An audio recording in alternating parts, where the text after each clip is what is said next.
तो दोस्तों आज की इस वीडियो में हम मॉडल वर्ब को कुछ इस तरह से कवर करेंगे कि आपको बिल्कुल रट जाएंगे, यानी कि आपको किसी और वीडियो को देखने की ज़रूरत नहीं पड़ेगी। तो चलिए वीडियो को शुरू करते हैं। तो देखिए सबसे पहले हम इसमें देखने वाले हैं कुड का यूज। कुड का मतलब क्या होता है? कुड का मतलब होता है पास्ट में सकता था। इसका मतलब क्या है? इसका मतलब है कि पास्ट में कोई सब्जेक्ट कोई कार्य कर सकता था, ये वाला है इसका सेंस। इसका जो स्ट्रक्चर है, इसके स्ट्रक्चर में हम यूज करते हैं सब्जेक्ट को सबसे पहले, उसके बाद कुड लगता है। जैसे कि आपको कोई भी मॉडल वर्ब लगानी हो तो वो सब्जेक्ट के बाद लगेगी। उसके बाद मॉडल वर्ब के साथ आती है वर्ब की फर्स्ट फॉर्म। तो यहाँ पर कुड है तो कुड के साथ वर्ब की फर्स्ट फॉर्म आ जाएगी।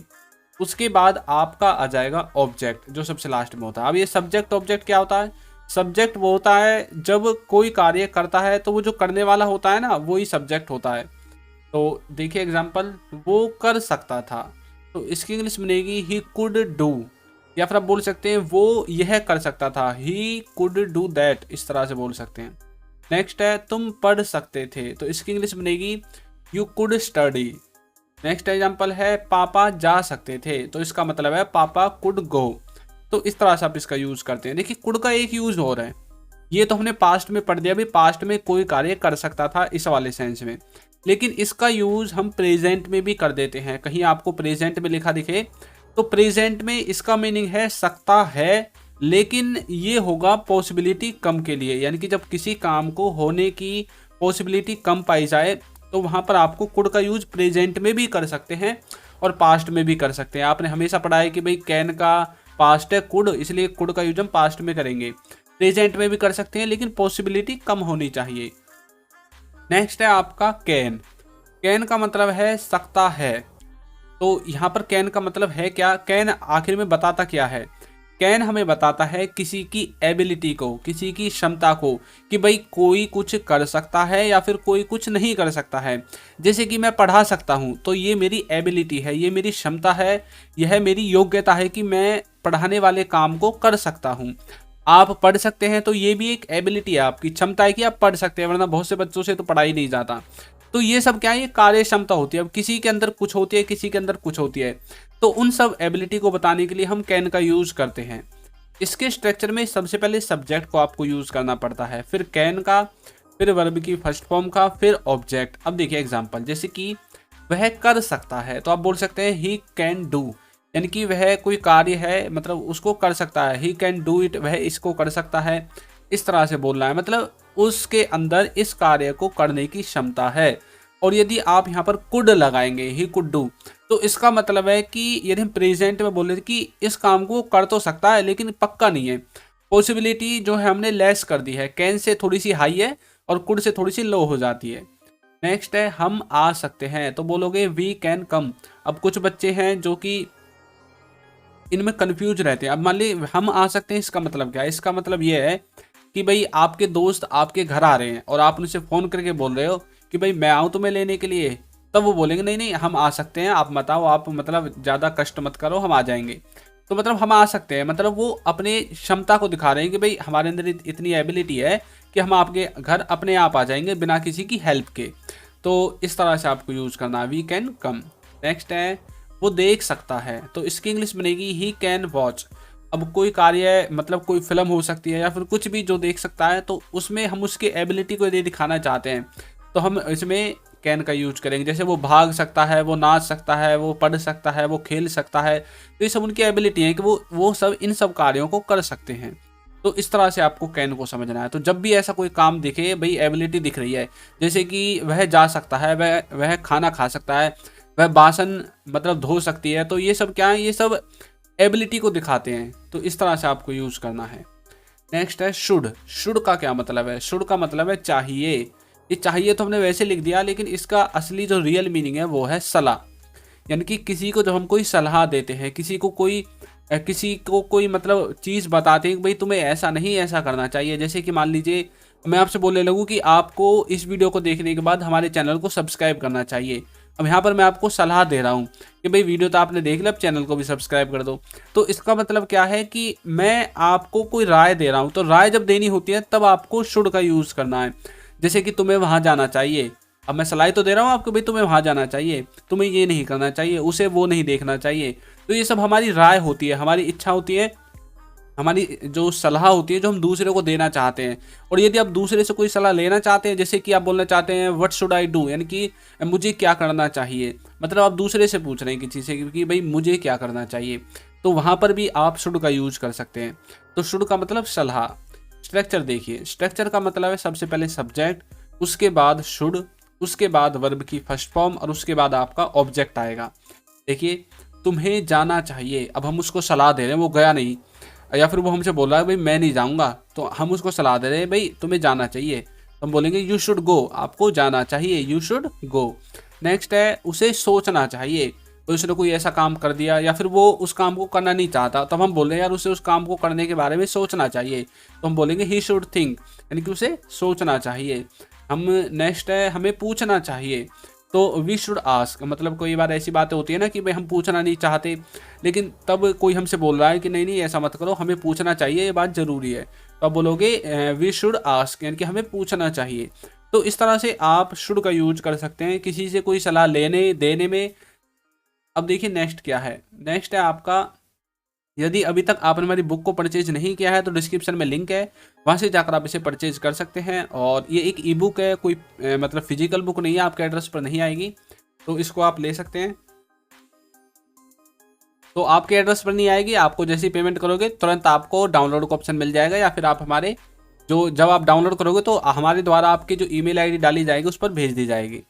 तो नेक्स्ट है यूज्ड टू। यूज्ड टू का मतलब होता है किया करता था, यानी कि कोई व्यक्ति किसी कार्य को पास्ट में किया करता था, भूतकाल में किया करता था। जैसे कि आप बोलते हैं ना भाई हम वहाँ जाया करते थे, हम तो ये वाला खेल खेला करते थे बचपन में, हम तो बचपन में इस रास्ते से जाया करते थे, हम तो बचपन में वो कार्य किया करते थे, यानी कि हम पास्ट की उस टाइम की कंटिन्यूटी वाली क्रियाओं को दिखाने के लिए यूज करते हैं। जैसे कि हम इस स्कूल में पढ़ा करते थे, मतलब उस टाइम में हम इस स्कूल में पढ़ा करते थे, मतलब एक कंटिन्यूटी वाली क्रिया, भाई उस टाइम हम इस कार्य को कंटिन्यू किया करते थे, तो वहां पर आपको यूज्ड टू का यूज करना है, आपको ये बात याद रखनी है। स्ट्रक्चर में सबसे पहले है सब्जेक्ट, उसके बाद है यूज्ड टू, फिर वर्ब की फर्स्ट फॉर्म और फिर है आपका ऑब्जेक्ट। जैसे कि हम पढ़ा करते थे, तो इसकी इंग्लिश बनेगी वी यूज्ड टू स्टडी, इस तरह से आप इसको बना सकते हैं। नेक्स्ट देखिए, नेक्स्ट है वो खेला करते थे, तो इसकी इंग्लिश बनेगी दे यूज्ड टू प्ले। इसका मतलब है कि हम पढ़ा करते थे, उस टाइम हम पढ़ा करते थे जब तुम खेला करते थे। नेक्स्ट है वो खेला करते थे, तो बोलोगे दे यूज्ड टू प्ले, यानी कि वो खेला करते थे। नेक्स्ट है मैं रोया करता था, आई यूज्ड टू वीप। तो इस तरह से जब हम कोई कार्य पास्ट में किया करते थे वहां पर आप यूज कर सकते हैं यूज्ड टू का। तो आशा है कि ये भी समझ में आ गया है। नेक्स्ट है मे। अब देखिए मैं आपको जो भी आगे बताऊंगा, मे, माइट, मस्ट, ये सब क्या हैं, ये सब सिर्फ आपकी पॉसिबिलिटी को कम और ज़्यादा करेंगे। इनका यूज आप किसी भी मॉडल वर्ब के स्थान पर कर सकते हैं, जरूरी नहीं है ये सकता वाला सेंस ही निकालेंगी, ये मे के द्वारा आप चाहिए वाला सेंस भी निकाल सकते हैं। अब जैसे यहाँ पर मैं लिखा है शायद सकता है, यानी कि कोई कार्य शायद कर सकता है, इस तरह से। जैसे कि इसका जो स्ट्रक्चर है उसमें सबसे पहले सब्जेक्ट आएगा और फिर मे आएगा, फिर वर्ब की फर्स्ट फॉर्म, फिर ऑब्जेक्ट। एग्जाम्पल देखिए, वह शायद कर सकता है। अब देखिए सकता है, वैसे तो आप बोलोगे सर इसमें सकता है आ गया तो इसमें मुझे कैन लगाना है, तो आप बोलोगे वह शायद कर सकता है, तो इसकी इंग्लिश बनेगी ही मे डू, यानी कि वह शायद कर सकता है। लेकिन यदि आप बोलना चाहे तो आप बोल सकते हैं ही कैन डू, वह कर सकता है, लेकिन हमने शायद लगा दिया, हमने पॉसिबिलिटी को कम कर दिया, इसलिए हमने मे का यूज कर दिया। नेक्स्ट है हम शायद आ सकते हैं। कई बार ऐसा होता है ना कि आपके गेस्ट या फिर आपके रिश्तेदार आपके घर आना चाहते हैं और आप उनसे बोल रहे हैं कि भाई आप कब आओगे, तो वो बोल रहे हैं हम 4 बजे तक आ सकते हैं, या फिर बोल सकते हैं वो शायद हम आज ना भी आएँ, या फिर बोल सकते हैं शायद हम आ सकते हैं। तो ये वो वाली चीज़ है, यानी कि पॉसिबिलिटी उन्होंने कम कर दी, भाई पक्का नहीं पता, 50-50% चांस हैं। तो मे का मतलब होता है आधी आधी बात होती है, मतलब आ भी सकते हैं नहीं भी आ सकते हैं। तो बोलोगे हम शायद आ सकते हैं, वी मे कम, हम शायद आ सकते हैं। नेक्स्ट है वो शायद देख सकता है, तो बोलोगे ही मे वॉच, यानी कि शायद वह देख सकता है, ही मे वॉच। तो इस तरह से आप इसका यूज कर सकते हैं। तो मैं आपको समझ में आ गया। नेक्स्ट है आउट टू। आउट टू का मतलब क्या होता है? अब देखिए कुछ वीडियोज आपने देखे होंगे, वो बोल रहे होंगे कि भाई आउट टू का आपको अब ज़्यादा यूज़ करने की ज़रूरत नहीं है, आप क्योंकि सबसे ज़्यादा शुड ही यूज होता है। तो देखिए आउट टू भी यूज होता है, लेकिन आउट टू का यूज हम करते हैं रिस्पेक्ट वाले केस में। भाई कई बार तो आप अपने दोस्तों से बात करते हो, तब तो कोई दिक्कत नहीं है, आप कुछ भी यूज करो, शुड यूज करो, आउट टू यूज करो, उनको कोई फर्क नहीं पड़ने वाला। लेकिन यदि आप बड़ों से बात करोगे, बड़े बुजुर्गों से बात करोगे, अपने बॉस से बात करोगे, तो तब आप शुड का यूज नहीं करोगे। शुड का मतलब मैंने आपको बताया था, आपको मतलब जिससे आप बोलोगे ना सेंटेंस शुड लगाकर, आपके बॉस को या फिर आपके घर वालों को ऐसा लगेगा कि मुझे ये सलाह दे रहा है, मतलब अपने आप में ज़्यादा बड़ा बन रहा है, यानी कि वो एक रिस्पेक्टफुल जो चीज़ है वो नहीं है शुड के द्वारा। शुड के बजाय आप उसमें आउट टू का यूज कर सकते हैं, तब उसको लगेगा हाँ भाई मुझे रिस्पेक्ट दे रहा है। तो रिस्पेक्ट वाले केस को यदि आपको रखना है तो आप आउट टू यूज कीजिए, नहीं रखना तो आप शुड का यूज कर सकते हैं, कोई दिक्कत नहीं है। स्ट्रक्चर आपका सेम है, सबसे पहले सब्जेक्ट है, फिर आउट टू आएगा, फिर वर्ब की फर्स्ट फॉर्म और फिर ऑब्जेक्ट आएगा। देखिए तुम्हें जाना चाहिए तो आप बोलोगे यू आउट टू गो, तुम्हें जाना चाहिए यू आउट टू गो। हम इसे शुड के द्वारा बना सकते हैं, जैसे कि तुम्हें जाना चाहिए you should go, should say बनाओ आउट टू से बनाओ, कोई दिक्कत नहीं है। यदि किसी को रिस्पेक्ट देनी है तो आउट टू का यूज कर सकते हैं। आपने वो देखा नहीं है कि रिस्पेक्ट दो रिस्पेक्ट लो, इस तरह से।